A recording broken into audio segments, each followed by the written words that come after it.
Una sa lahat, lalaking nag-hiking sa China, nadulas at nahulog sa bangin.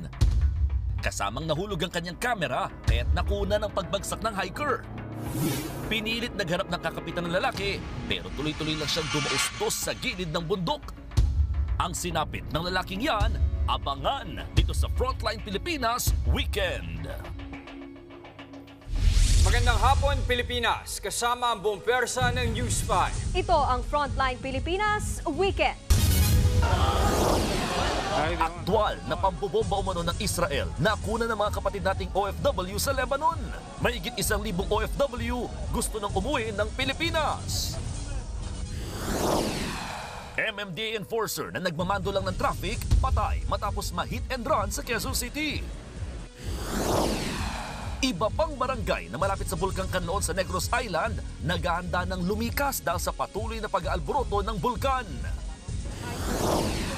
Attorney Leila De Lima, lead nominee ng mamamayang Liberal Party List para sa 2025 elections. Ang PDP Laban naman, ipinakilala na rin ang nominations nila para sa kanilang senatorial beds. Dahil sa sunod-sunod na problema sa baha sa Hagonoy, Bulacan, mga tricycle na ang nag-adjust. At viral ngayon, ang Golden Collab ng SB19 at Global Girl Group ng Cat's Eye.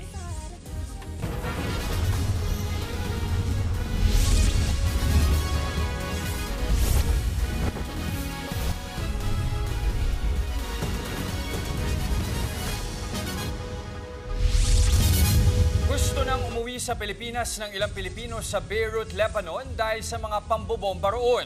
Posibleng mas lumala pa kasi ang sitwasyon matapos mapatay sa airstrike ng Israel ang mataas na opisyal ng grupong Hezbollah. Nasa frontline ng balitang yan, si Rainiel Pawid. Nagtakbuhan ng mga residente sa daya sa Beirut, Lebanon matapos ang malakas na pagsabog. Sa eksklusibong video na ibinigay sa News 5, makikitang sumambulat ang mga basag na salamin, gumuhong pader at sirang sasakyan. Israeli forces daw ang may pakana ng pambobomba ng mga gusali sa lugar kahapon. At ang target, ang commander ng grupong Hezbollah na si Ibrahim Akil. Napatay siya sa pagsabog. Pero bukod sa kanya, 14 na individual pa ang nasawi, 66 naman ang sugatan. Dahil sa patuloy na gulo, wala ng kuryente sa ilang bahagi ng Beirut. Kaya sa telepono na lang nakausap ng News 5 ang OFW at Filipino community leader na si Myra Aragon. Nagkakaroon din kami ng problem sa internet connections ngayon. Parang may bugging din yata. Parang ewan, feeling namin na monitor lahat ang mga ang mga internet connections ngayon. Nagiging madalas na rin daw ang mababang paglipad ng jet ng Israel sa Beirut. Medyo natakot kami kasi sobrang mababa yung last Thursday ang daan niya. Yung glass windows, yung glass doors, medyo nag-shake siya. Kaliwat kanan din ang mga pagsabog sa mga lugar na maraming tao. Gaya na lang sa supermarket na ito, normal na namimili ang lahat. Nang biglang may sumabog sa bag ng isang lalaki, walkie-talkie pala ang sumabog. Humandusay naman sa kalsada ang lalaking yan na sugatan ng kamay dahil din sa sumabog na walkie-talkie. Higit 30 na raw kabilang ang 2 bata ang nasawi dahil sa mga sumabog na pagers at walkie-talkies. Sa tala ng Department of Foreign Affairs, nasa 11,000 ang Pinoy sa Lebanon. 500 na ang napauwi at nasa 1,000 pa ang nagpahayag ng interes na magbalik bansa. Nasa alert level 3 ngayon ang Lebanon. Ibig sabihin, umiiral ang voluntary repatriation. Kasi matagal na tayo under alert level 3, but Filipinos are not reacting too much, no? What we are doing is simply to advise our kababayans there to do what is sensible, what is prudent, and leave Lebanon while the situation right now is difficult. Una nang sinabi ng Philippine Embassy sa Beirut na isa sa mga pangunahing dahilan sa pananatili ng mga Pilipino roon ang magandang kita sa trabaho. Nagbabalita mula sa Frontline, Rainiel Pawid, News 5. Sa ibang balita, posible raw ilabas ng International Criminal Court ang warrant of arrest laban sa mga sospek sa war on drugs ng Administrasyong Duterte. Ayon kay Bayan Muna Chairperson Nery Colmenares na tumayuring abogado ng mga biktima ng extrajudicial killings, ilalabas ang warrant bago magtapos ang taon, kabilang ang warrant para kay dating Pangulong Rodrigo Duterte. Patapos na raw ang investigasyon ng ICC sa mga pagpatay sa kasagsagan ng kampanya laban sa iligal na droga. Isa rin sa nadidiin sa war on drugs si Senador Bato de la Rosa na PNP chief noong panahon ng Administrasyong Duterte. Ilang mambabatas ang nanawagan sa senador na humarap sa ICC kaugnay sa mga EJK.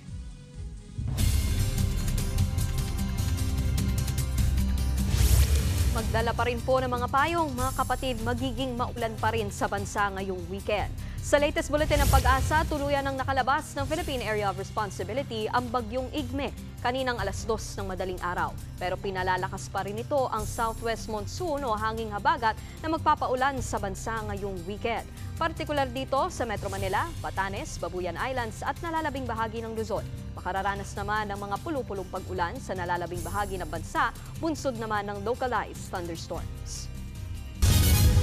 Naghahanda na sa paglikas ng ilang barangay sa Negros Island sa gitna ng pag-aalboroto ng Bulkang Kanlaon. Pero ang problema ng ilang residente, hindi ang bulkan kundi ang sinirang pananim ng mga bagyo at habagat. Live mula sa Canlaon City, Negros Oriental, nasa frontline ng balitang yan, si Gary De Leon. Gary, kumusta na ang sitwasyon dyan ngayon? Yes, nasa ikalawang alarma pa rin yung bulkan na Canlaon dito sa Negros Island. Habang sinabihan na yung mga residente malapit sa Canlaon at yung mga barangay na maaring lumikas kung sakaling mag-alboroto muli ang nasabing bulkan. Alas 6 ng umaga kanina na magbuga ng mga apal na usok ang bulkang Canlaon. Ayon sa PBOX, mahigit 10,000 tonelada ng sulfur dioxide ang inilabas ng bulkan simula kahapon. Umabot sa 300 metro ang taas ng volcanic plume, habang 25 naman na naitalang pagyanig sa paligid ng bulkang Canlaon.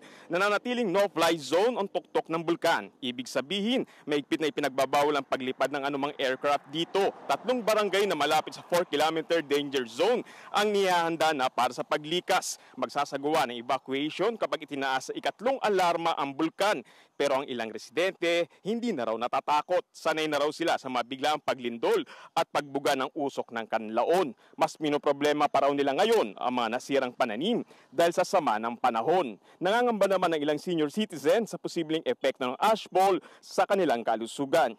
Yes, ngayon ay pinapayuhan ng PBOX yung mga residente nga rito sa Canlaon na lumayo sa pinaka-danger zone para naman kung sakaling bigla na lang mag-alboroto ang bulkan ay maiwasan nila ito kaagad. Jess. Nagulat mula sa Canlaon City, maraming salamat Gary De Leon. Hindi pa rin naililipat sa Pasig City Jail Female Dormitory si dating Bambantarlac Mayor Alice Guo. Ayon sa abogado ng dating alkalde, umapela na sila sa korte para payagan siyang manatili sa kustodya ng PNP. Nasa frontline na balitang yan si JC Cosico.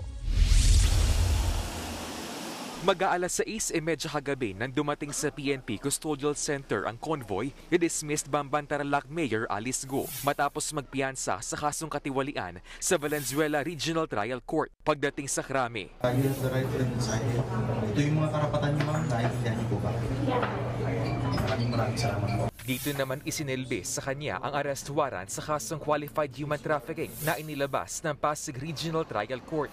Sunod siyang sumalang sa booking procedure, kinuhanan na fingerprints at mugshot, saka sumalang sa medical examination. Mula krami, idediretso na rin dapat kagabi sa Pasig City Jail Female Dormitory, Sigo, kung saan siya pinililipat ng korte. Pero dahil hindi rin natapos ang medical exam niya at kailangan pang ibalik sa korte ang arrest warrant, posibleng sa Lunes na lang daw ilipat sa Pasig, Sigo. Hindi rin po tatanggapin ng DGNP kapag kulang din po yung mga dokumento. And definitely, once matapos po yung proseso, once ma-return po yung warrant, I think there's no stopping CIDG to bring the living person of Alice Guo to Pasig City Jail. Oras na mailipat na roon, Sigo, tiniyak naman na Bureau of Jail Management and Penology o BJMP na walang magiging special treatment at ihahalo ang dating alkalde sa iba pang inmate. Ito pong selda na to ay may laman na 44 na PDL sa ngayon.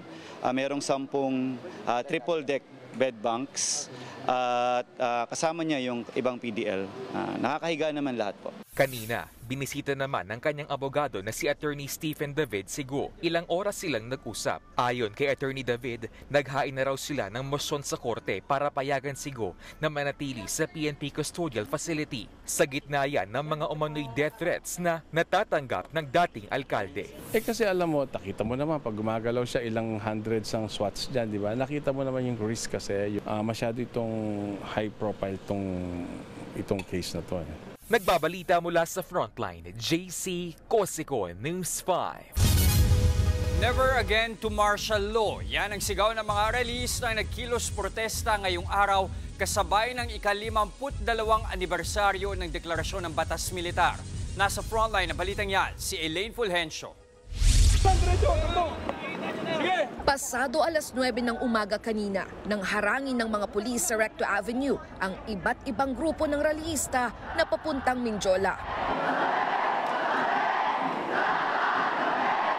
Suot ng mga rallyista ang mga itim na damit na simbolo raw ng madilim na yugto ng bansa, ang deklarasyon ng martial law noong September 21, 1972. Hindi maiwasang magkatulakan hanggang sa ilang pulis ang nasugatan. Kalmot po ito dun, ma'am, kasi ang dami na pong nangyari, di ko na po napansin. Bit-bit ang mga placard, iisa ang sigaw ng mga rallyista. Never again to martial law! Daan-daang pulis ang idineploy sa Recto Avenue hanggang Mindiola, kaya hindi na nakalapit ang mga rallyista. Under Marcos Jr., ito na yung pinaka matindi na makapal ang flank ng pulis, mas malayo sa Mindiola. Pinapahiwatig lamang ang pagkatakot ng Malacanang. Isa sa mga nakiisa sa kilos protesta ang 85 anyos na si Satur Ocampo. Isa siyang mamamahayag na nakulong noong martial law. Sigilin si Marcos Jr. sa mga krimen ng tatay niya sa 14 na taon ng pag-iral ng martial law. At maging yung kanyang mga human rights violations, panagutin ang dating Presidenteng Duterte sa kanyang kasalanan din. Hinaharap na mga kaso sa International Criminal Court. Bukod sa mga pang-aabusong naranasan noong panahon ng martial law, tinalakay din ang usapin ng pangre-redtag umano sa mga aktivista. Red tagging muna, tapos kakasuhan ng mga trump-up cases, iso-surveillance, sa act, pinoprofile, at mga lehitimo ang paglaban sa ating mga karapatan ay nire-red tag.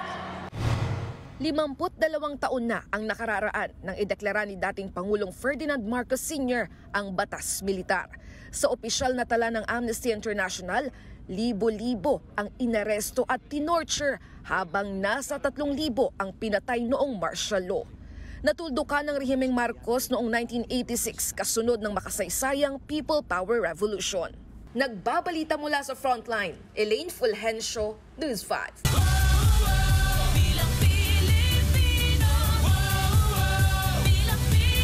Kasado na ang muling pagtakbo ni dating Senator Laila De Lima bilang kinatawan ng Mamamayang Liberal Party List sa susunod na eleksyon. Ang dating magtandem naman na sina dating Vice President Leni Robredo at Kiko Pangilinan tatakbo rin bilang mayor at senator. Nasa frontline ng balitang yan si Rainiel Pawit. Muling sasabak sa halalan si dating Senador Laila De Lima bilang lead nominee ng Mamamayang Liberal Party List para sa 2025 midterm elections. Kasamang tatakbo ni De Lima sa Kamara bilang co-nominee ng Mamamayang Liberal Party List sina dating Congressman Teddy Bagilat at Erin Tanyada. Sa kanyang post, sinabi ni De Lima na wala na raw atrasan at tuloy-tuloy na ang laban nila. Kapag nanalo kasama sa isusulong ng Mamamayang Liberal Party List ang karapatan ng mga kababaihan, kabataan, magsasaka at manggagawa. Bukod kina De Lima, formal na ring inanunsyo ng Liberal Party ang muling pagtakbo sa Senado ni dating Senador Kiko Pangilinan. Habang ang running mate niya noong 2022 na si dating Vice President Leni Robredo, buo na raw ang loob na tumakbo bilang alkalde ng Naga City. I think it is well known that she wanted to continue the legacy of Secretary Jessie sa Naga, no? And build on that. For us, it's a good choice para yung good governance ay patuloy na tumatakbo dito sa siyudad ng Naga. Aminado ang Liberal Party na humina ang puwersa ng partido nila nitong mga nagdaang taon. Sa darating na halalan, magpapalakas daw ulit sila. Pero hindi raw sila kailanman makikipag-alyansa sa Administrasyong Marcos. Hindi kami pumapanig sa BBM administration for the sake of being politically allied with them, because we are not politically allied with them, because there are still issues that we hold them to account. Ayon naman kay Tanyada, bagamat hindi magkaalyado ang liberal at si Pangulong Marcos, suportado raw ng partido ang posisyon ng Pangulo pagdating sa mga usapin sa Pogo at West Philippine Sea. Ihamak na mas maganda yung posisyon ni Pangulong Bongbong Marcos kaysa kay Pangulong Duterte. So, depende sa issue. Kasabay naman ang anunsyo ng Liberal Party, pinangalanan din si Senador Bong Revilla bilang opisyal na senatorial candidate ng Lakas CMD sa kanilang National Convention sa Malacanang. Kasama sa nag-anunsyo nito ang Lakas CMD President na si House Speaker Martin Romualdez. Nakipagsanib puwersa na rin ang Lakas CMD sa alyansa para sa bagong Pilipinas ng Administrasyong Marcos para sa mga susuportahan nilang kandidato sa susunod na eleksyon. Layo nitong ipagpatuloy ang mga nasimulang programa ni Pangulong Marcos. Nagbabalita mula sa Frontline, Rainiel Pawid, News 5. Ipatutupad ng Commission on Elections ang mas maagang oras ng botohan sa 2025 midterm at pangsamoro parliamentary elections. Papayagan na ang mga senior citizen, persons with disability at mga buntis na bumoto mula alas 5 hanggang alas 7 ng umaga. Hindi naman daw mandatory ang lahat ng mga nabanggit na bumoto ng mas maaga. Ayon kay COMELEC Chairman George Garcia, makakatulong daw ito para hindi na sila magtiyaga sa mahabang pila ng mga boboto. Ipatutupad ang early voting hours matapos ang matagumpay na pilot testing nito sa barangay at sangguniang kabataan elections noong nakaraang taon. Matapos ang sunod-sunod na rollback, mukhang tataas naman ang presyo ng petrolyo sa susunod na linggo. Sa tansya ng Energy Department, 40 hanggang 90 centavos ang posibleng madagdag sa presyo ng kada litro ng gasolina. Hanggang 40 centavos naman ang nakikitang taas presyo sa diesel, habang hanggang 20 centavos sa kerosene. Sabi ng DOE, ang posibleng price hike ay dahil sa nagpapatuloy na tensyon sa pagitan ng Hezbollah at Israel at sa interest rate cut ng US Federal Reserve. Kung matutuloy, pinutol nito ang 3 linggong sunod-sunod na rollback sa petrolyo. Samantala, mawawala ng serbisyo ng tubig ang ilang lungsod sa Metro Manila sa susunod na linggo para bigyang daan ang maintenance activities ng Maynilad. Kabilang dyan ang Caloocan City na magsisimula sa Lunes hanggang Sabado.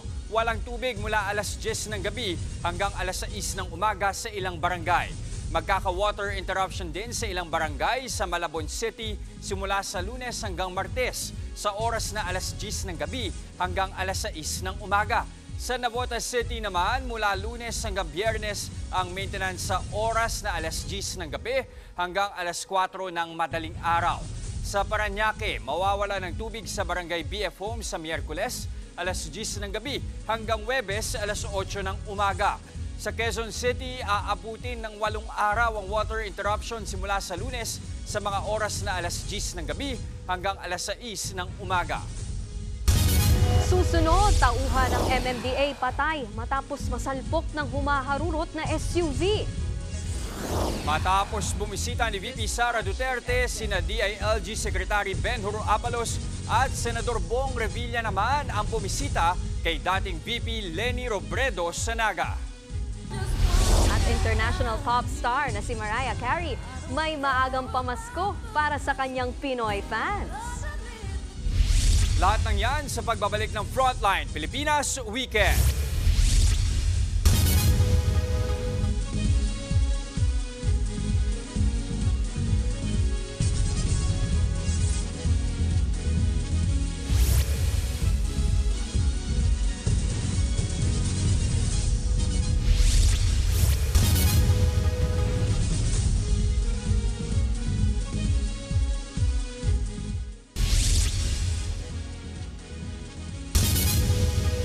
Patay ang isang miyembro ng Metro Parkway Clearing Group ng MMDA matapos mabangga ng SUV. Ang suspect sumubok pang tumakas. Nasa frontline na balitang yan si Hannibal Talete. Nakabulagta sa kalsada at wala ng buhay ang isang miyembro ng Metro Parkway Clearing Group ng MMDA. Nang datna ng aming team sa may Pitwason Underpass sa Quezon City. Pasado alas 2 ng madaling araw nang masagasaan ng SUV ang enforcer na kinilalang si Simon Doctolero. Ayon sa mga kasamahan ng biktima, naglilinis ng tiles ang kanilang grupo sa may underpass. Ang biktima ang nakatoka ng mga siwa ng traffic nang biglang yung sakyan, sobrang bilis na takbo, pinapahinto ko yung duminto, pinasok ko yung cone na sagi. Yung kasama ko nasagi sa tabi ng cone. Ibuti nga mo sa gata ko, hindi, nadami din ako. Yung masama doon, nadali yung kasama ko. Sa bilis ng takbo ng suspect, maging ang cone ng warning device, nasagasaan at nakaladkad pa. Agad namang hinabol ng mga kasamahan ng biktima ang tumakas sa suspect. Sa lakas ng pagkakabangga kay Doctolero, tumilapon siya ng halos 100 metro. Isinugod pa sa pagamutan ng biktima para mailigtas pero binawian na ito ng buhay. Kitang-kita naman ang bakas ng dugo sa kalsada at side mirror ng sasakyan. Nayupi rin ang harapan ng SUV. Ngayon, hawak na ng QCPD Traffic Sector 3 ang driver ng SUV. Tumangging magbigay ng pahayag sa media ang suspect. Posibleng maharap sa reklamong reckless imprudence, resulting to homicide ang driver. Nagbabalita mula sa frontline, Hannibal Talete, News 5. Matapos ang mahigit isang dekadang pagtatago, nahuli na ang lalaking nanaksak ng kapitbahay.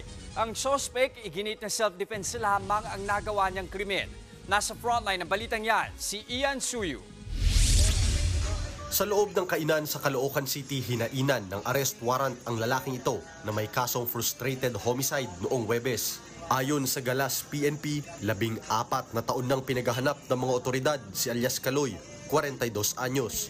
Sa investigasyon, lumalabas na sinaksak umano ni Kaloy ang kanyang kapitbahay na nakaaway niya noong 2010 sa Carmen, Bohol. Maswerte namang nakaligtas ang biktima. Papauwi siya nung gabi na nakipag-inuman siya. Kinusunada siya ng yung victim.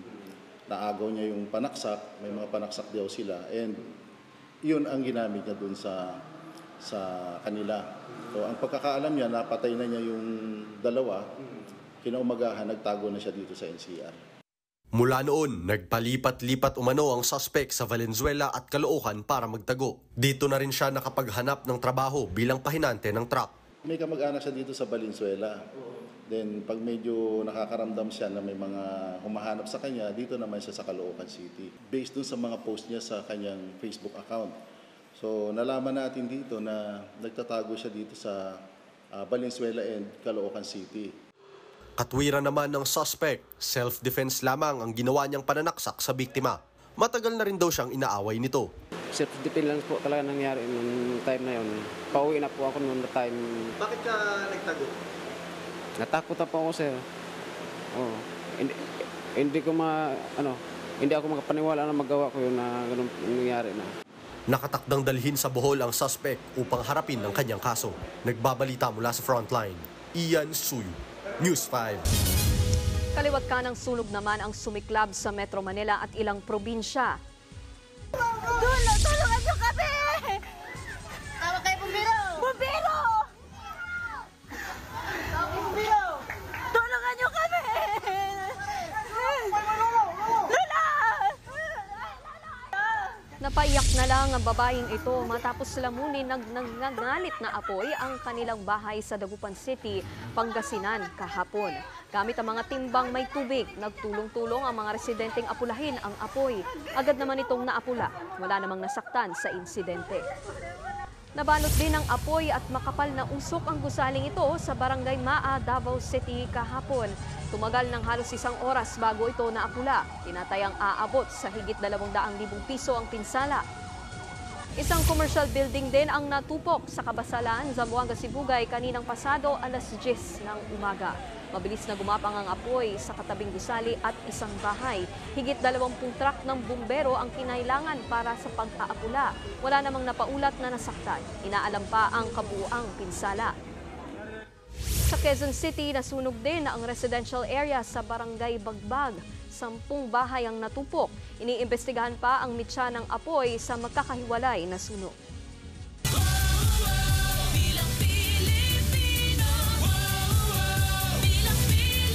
Nagsagawa ng General Assembly ang Partido Demokratiko Pilipino sa Davao City kahapon. Pinangunahan ito ng chairman ng partido na si dating Pangulong Rodrigo Duterte. Sa kanyang talumpati, pinasalamatan niya ang mga loyal na miyembro ng PDP. Inihalal naman bilang bagong presidente at campaign manager ng partido si Senator Robin Padilla. Formal na rin nilang ipinakilala ang unang batch ng kanilang pambato sa pagkasenador. Ito ay ang mga re-electionist na sina Bato de la Rosa at Bongo at ang aktor na si Philip Salvador. Kinumpirma ng Office of the Vice President ang pagkikita ni Sara Duterte at Leni Robredo. Ayon sa OVP, inimbita ng isang kaibigan si Duterte na dumalo sa Peña Francia Festival sa Naga City kahapon. Nag-arrange din daw ito ng casual meeting kay Robredo. Bukod sa dating vice-presidente, binisita rin daw ni VP Sara ang iba pang mga personalidad sa Bicol.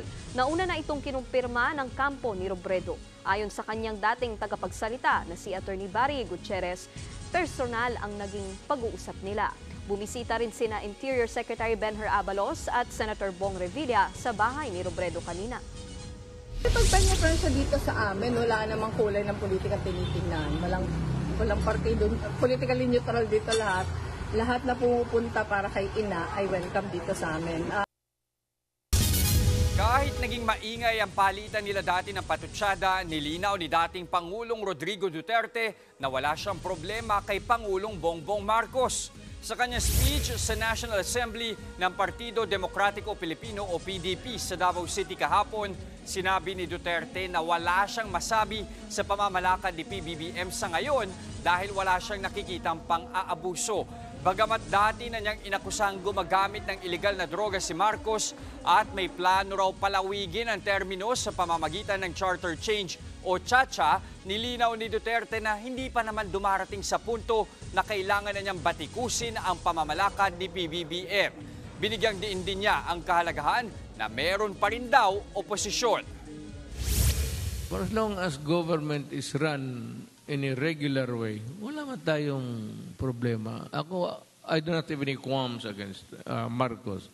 Serious enough for me to speak out and say, Mr. President, we do not agree with you. Mr. President, you are wrong. And Mr. President, you stop it. Kasi hindi na maganda sa bayan yan. I have not reached that point.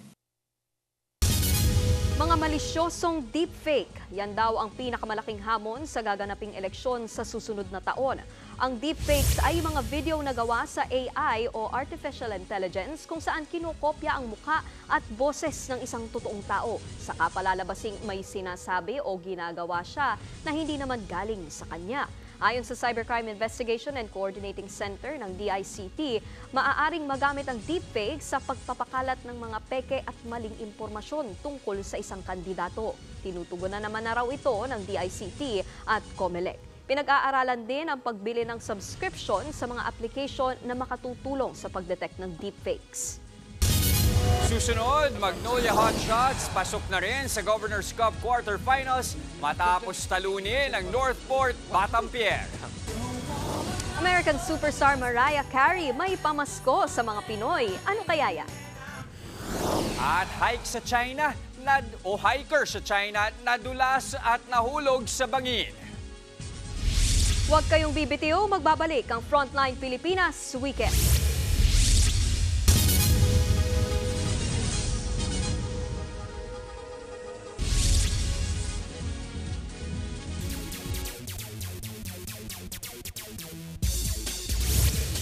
Mainit na shooting performance ang ipinamalas ni Aris Dionisio sa laban ng Magnolia Hotshots at Northport Batampier kagabi sa elimination round ng 2024 PBA Governor's Cup. Ginawang personal shooting range ni Dionisio ang Ninoy Aquino Stadium nang magtala siya ng bagong franchise record para sa pinakamaraming naipasok na 3-pointer sa isang laro. 9 na 3-pointers ang nagawa ni Dionisio at tinapos ang laro na may 30 points sa 110-94 win ng Hotshots kontra sa Batampier. Nabura niya ang record na hawak noon ni Boyet Fernandez. Umangat na ang record ng Magnolia sa 5-4 kaya't pasok na sila sa quarterfinals. Malapit na ring makuha ng NLEX Road Warriors ang kanilang playoff spot matapos nilang tambakan ang Phoenix Fuel Masters 104-79. Solo 4th seed na ngayon ang NLEX sa Group B na may record na 4-5. Huli nilang makakalaban sa elimination round ang Barangay Ginebra bukas ng gabi. Nasungkit ng Pinoy boxer na si Charlie Suarez ang WBO International Junior Lightweight title. Yan ay matapos talunin via technical knockout ang American boxer na si Jorge Castañeda. Napabagsak niya ang kalaban sa loob lamang ng 3 rounds. 18-0 na with 11 knockouts ang bago niyang record. Gusto raw makalaban ni Suarez ang WBO Junior Featherweight King na si Emmanuel Navarrete.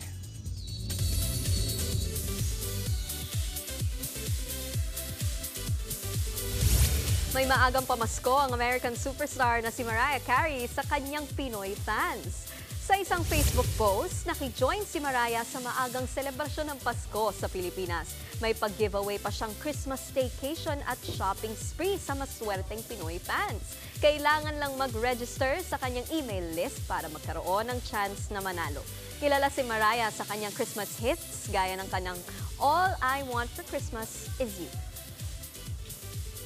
Magbabalik Pilipinas ang American R&B superstar na si Akon. Bibisita si Akon sa bansa para sa kanyang The Superfan World Tour sa Mall of Asia Arena sa December 3. Makakasama ng 5-time Grammy nominee singer-songwriter ang ilang Pinoy artists gaya ni Glock 9, Easy Mill at Flo G.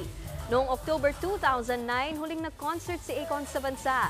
Ilan sa mga sumikat niyang kanta ay Smack That, Don't Matter at Right Now, Na Na Na. Susunod, P-pop supergroup na SB19 at global girl group na Cat's Eye magkasamang humataw ng kani-kanilang hit dance challenge na Touch at Gento. At sa pool sa video, lalaking umakyat ng bundok sa China nahulog sa bangin. Tuloy-tuloy ang balitaan sa Frontline Pilipinas Weekend.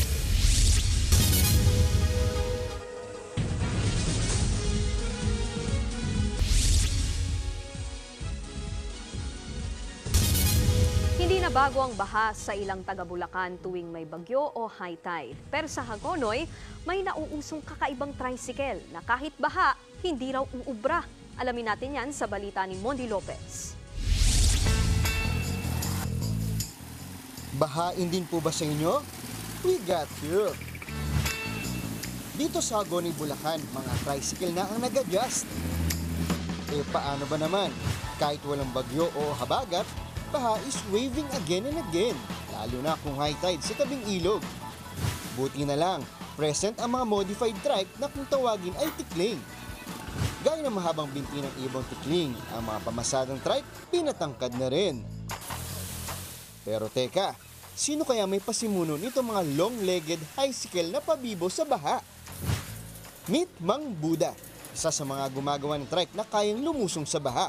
Sa halagang 4,000 piso, ile-level up niya ang ordinaryong tricycle mo. Dati din kasi ako magta-tricycle driver.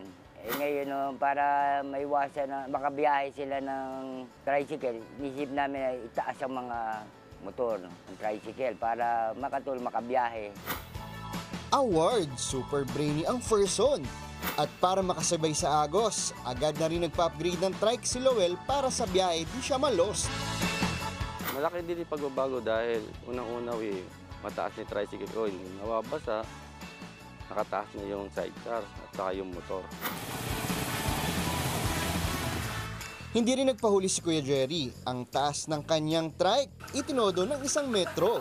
At dahil ang baha ay pataas ng pataas, talagang tikling lang ang pwedeng lumabas. Naihatid ko yung mga tao papunta sa kabilang baryo sa pamamagitan po nito. Kasi kung mababa, may posibilidad na tumirik lang po yung sasakyan. Certified anti-basa sa baha. Nice one! Nandito tayo ngayon sa Barangay San Miguel, Hagonoy, Bulacan. Ako po mismo, taga Bulacan din, doon nga sa kabilang bayan. Pero makikita nyo rito sa Hagonoy, may tinatawag silang tikling na tricycle. At kung gusto nyo mas mataas, heto, sasakyan natin si Kuya Jerry. Ang sabi niya, mga 1 metro nga daw yung taas. Tara, subukan natin. At para makumpleto, kailangan may shades.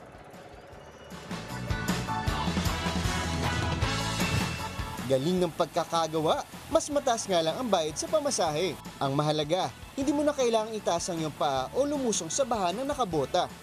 Oh, yari ka ngayon baha, naisahan ka nila. Talagang panalo ang mga anti-bahang tricycle na ito. Pero sana ang problema sa baha, maisipan na rin ang solusyon ng mga namumuno. Mondi Lopez, News 5.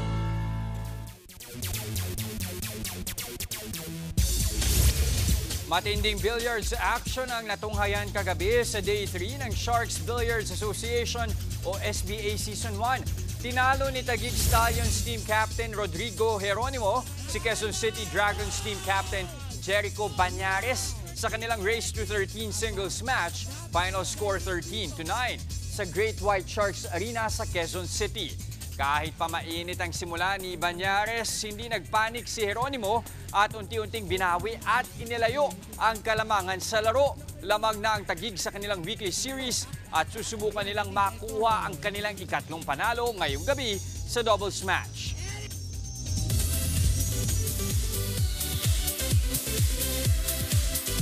May dance collab ang P-Pop Kings na SB19 at ang international girl group na Cat's Eye.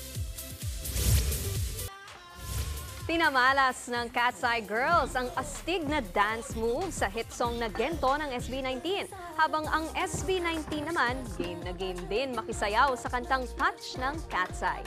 Ipinost ang dance collab sa social media accounts ng dalawang pop groups. Matatanda ang bumisita ang Cat's Eye nitong Miyerkules sa isang mall sa Taguig para sa kanilang fan showcase. Nagbigay din sila ng signed album sa SB19.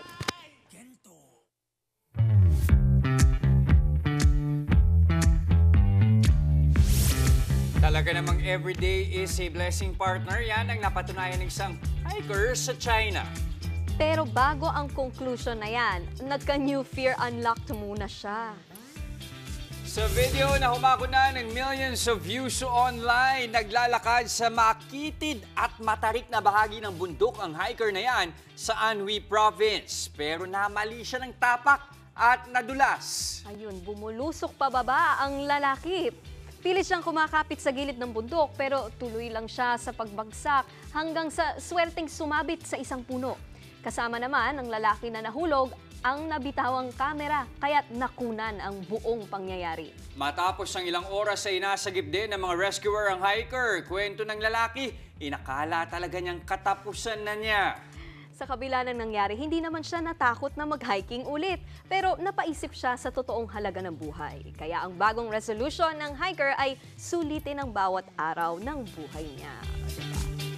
Tama naman. Nakakatakot naman din talaga. Buti na lang ang alam ko kasama niya yung anak niya. Nag-hiker.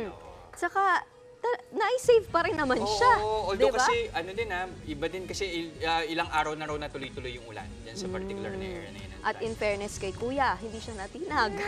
Gusto pa rin niyang mag-hiking, di ba? God bless sa mga susunod. Batiin natin si Bok at ang kanya misis. Ayun, happy anniversary. Yes, 25 years. Di ba? At mga kapatid, 95 days na lang pala. Pasko na. Uy, yan ang mga impormasyong dapat nyo malaman. Mga balita para sa may alam at may pakialam, kami ang inyong mga kasangga sa Frontline Pilipinas Weekend.